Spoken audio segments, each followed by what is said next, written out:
Yung what's up mga kapatid, so nandito tayo ngayon sa isang abandonadong bahay.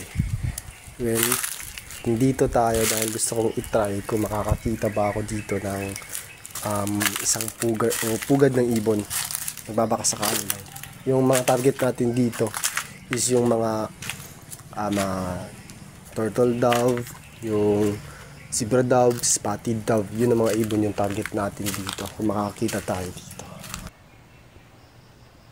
Ayun mga kapatid, kahit wala tayong nakitang pugad dito, at least meron naman tayong nakitang isang uri ng prutas.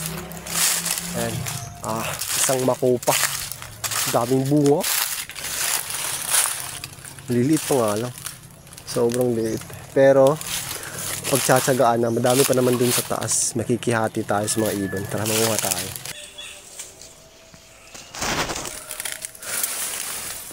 Natin tong hawakan dyan, tapos dito naman ang hirap nito, pero try natin makakuha.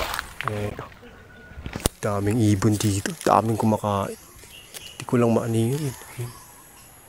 Ayan yung sample. Ayan, isang Asian Glucy Starling. Kapatid, sarap nito. Kainin natin itong isa.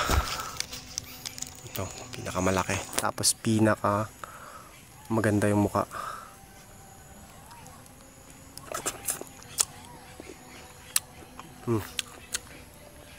Sarap.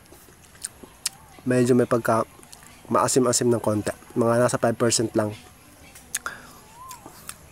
Pero masarap.